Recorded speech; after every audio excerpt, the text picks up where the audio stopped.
you feel, based on what's happened with other people as well as what's happened to yourself, that going all condoms is a better overall solution, or do you think that it kind of doesn't matter?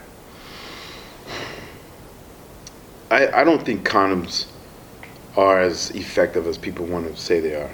You know, they break and they come off. And, you know, the fact that they're trying to enforce it on our industry is, it's just something that I think should always be an adult's option. It should be their choice. It shouldn't be something that's mandatory.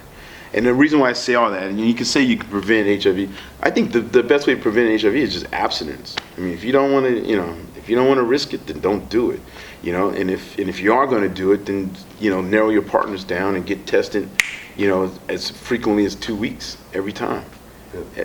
That's really how you avoid all that. You have to over practice the safety. You have to almost, like the little standards we got now, 30 days and use a condom. But if you really want to tackle that, don't have sex at all. And if you're going to have sex, then every 2 weeks and every partner.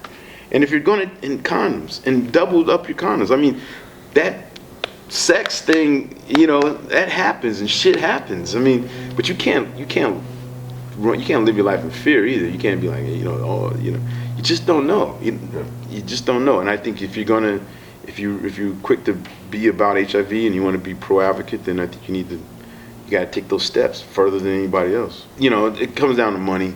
You know, like our test, I remember when our test used to be, we used to get tested every 3 months for HIV, and it was called an ELISA test, and it was, I want to say, like, it was either $10 to $50. It was in between that. It wasn't much money. It was a 10-minute test. I think it was $50. You got the results back in 10 minutes, but it was just a screening type of it was like that false positive thing I was telling you about. It just kind of screens. It ain't really looking. It's just kind of like, is there any HIV antibodies running around? Or are you starting to see different? Is your body starting to react to the infection? Mm-hmm. So that was 3 months, $50. Now we're up to 30 days, $120.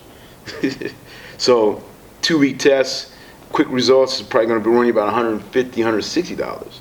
That's the next step. That's the next progression. It's about that money. And it's also about how medicine has evolved too. You know, certain things that were available to a small group are now available to a wider group.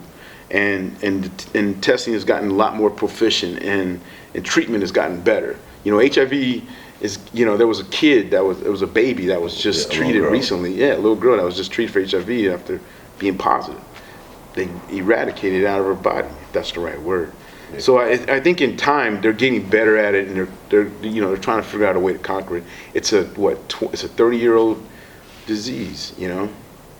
Yeah. So 35 years old, yeah, about 35 years old, 30 at least. I mean, it's just one of those things, man. And our industry is so prolific and so based upon sex that this is probably the best testing ground for all that shit.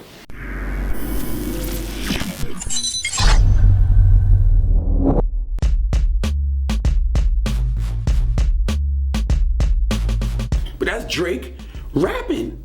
When he raps, he's one of the best, dog. Like, he says shit I've never heard before. You don't. Like, I can't go in somebody else's house, and even though they let me wear their clothes and eat their food, that's not my house.